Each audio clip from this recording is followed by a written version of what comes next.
तो आज का हमारा टॉपिक है रेक्टिफिकेशन ऑफ एरर्स। अब रेक्टिफिकेशन ऑफ एरर्स क्या होता है? रेक्टिफिकेशन ऑफ एरर्स क्या है कि सपोज करो कि हम लोग अपने बिजनेस में ट्रांजेक्शन होता है, जर्नल एंट्री करते हैं, तो उस जर्नल एंट्री को अगर हमने मिस्टेकली यानी रॉन्ग तरीके से या गलत तरीके से या गलत पोस्टिंग किया है या गलत एंट्री किया है या आधा गलत एंट्री किया है या पूरी तरीके से गलत एंट्री किया है, तो वो हमारा हो जाता है क्या? Rectification of errors. तो रेक्टिफिकेशन ऑफ एरर्स वो एरर्स है जिनको हमें रेक्टिफाई करना पड़ता है। तो रेक्टिफिकेशन ऑफ एरर्स चैप्टर में हम ये सीखते हैं कि हमको अपने जर्नल एंट्री को किस तरह से रेक्टिफाई करना है, गलत किए हुए जर्नल एंट्री को किस तरह से रेक्टिफाई करना है। क्योंकि क्या होता है कि कई बार क्या होता है पूरा जर्नल एंट्री गलत होता है, कई बार क्या होता है आधी जर्नल एंट्री गलत होती है, पार्शियली कहीं पे मिस्टेक होता है। तो जिस तरह का मिस्टेक होगा उस तरह से हमें उसे रेक्टिफाई करना पड़ेगा। तो हमें फर्स्ट ऑफ ऑल रेक्टिफिकेशन के लिए एरर को पहचानना होगा कि एरर कहाँ है। तो यहाँ पर क्या है कि एरर्स का टाइप होता है। तो फर्स्ट ऑफ ऑल हम लोग टाइप ऑफ एरर्स के बारे में पढ़ेंगे। टाइप ऑफ एरर्स, ठीक है। तो टाइप ऑफ एरर्स कितने टाइप का हमारा एरर्स होता है? तो हमारा 4 टाइप का एरर्स होता है। पहला एरर है एरर ऑफ ओमिशन, दूसरा है एरर ऑफ कमीशन, तीसरा है एरर ऑफ प्रिंसिपल एंड चौथा है कंपनसेटिंग एरर। अब सवाल यह है कि एरर ऑफ ओमिशन होता क्या है? एरर ऑफ ओमिशन वो एरर है जिसमें क्या है हम जर्नल एंट्री को रिकॉर्ड करना ही छूट जाता है हमारा, मिस्टेकली बाय मिस्टेक हम छोड़ देते जर्नल एंट्री रिकॉर्ड करना। या फिर कई बार क्या होता है उसको एरर ऑफ ओमिशन में 2 वैरायटी होता है, लाइक एक पार्शियल और एक कंप्लीट ओमिशन।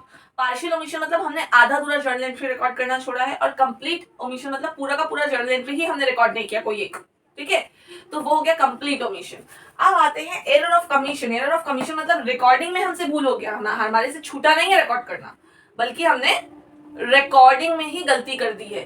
तो अब जो रिकॉर्डिंग में हमने गलती की है उसको बोलते हैं एरर ऑफ कमीशन। अब रिकॉर्डिंग में जो हमने गलती की है वो भी 2 तरह का हो सकता है, error of complete commission and error of partial commission. मतलब तुमने हाफ जर्नल एंट्री कहीं पे एक साइड या वन साइडेड एरर किया है रिकॉर्ड करने में, या फिर तुमने पूरा रिकॉर्ड करने में गलती कर दिया है, एकदम अपोजिट या फिर कुछ गलत रिकॉर्ड किया है। Then next है error of principle. Error of principle is related to the golden rules. Golden rules हमारा जो होता है कि real account में होता है debit what comes in and credit what goes out. कि जो आ रहा है उसको डेबिट करो, जो जा रहा है उसे क्रेडिट करो। Debit the receiver and credit the giver in personal account. Nominal account में क्या होता है? Debit all expenses and losses and credit all incomes and gains. तो ये प्रिंसिपल को फॉलो करने में जहां हम मिस्टेक कर देते हैं वही हमारा क्या होता है? एरर ऑफ प्रिंसिपल, ठीक है। अगर मान लो किसी को हमको एक्सपेंस ट्रीट करना था, एक्सपेंस की जगह हमने उसको असेट ट्रीट कर दिया, ठीक है। हमने किया डेबिट ही है लेकिन हमने उसको एक्सपेंस लिखने की जगह हमने उसे असेट लिख दिया, ठीक है। तो ये सब मिस्टेक होने के चांसेस रहते हैं।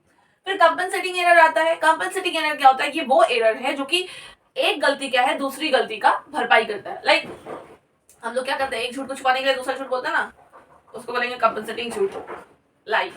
तो उसी तरीके से कंपनसेटिंग एरर क्या होता है? ये वो एरर है कि जो अगर सपोज करो एक एरर तुमसे एक गलती हुआ है वो दूसरी गलती को कंपनसेट कर दे रहा है। दैट मींस एक 2 जर्नल एंट्री तुमने गलत रिकॉर्ड किया है, एक जर्नल एंट्री जो गलत रिकॉर्ड हुआ है वो दूसरे जर्नल एंट्री को का भरपाई कर दे रहा है। That is called compensating error. और कंपनसेटिंग वर्ड इसलिए यूज किया गया, कंपनसेट वर्ड का मतलब होता है भरपाई, ठीक है। तो इस वजह से इस एरर का नाम दिया गया कंपनसेटिंग एरर।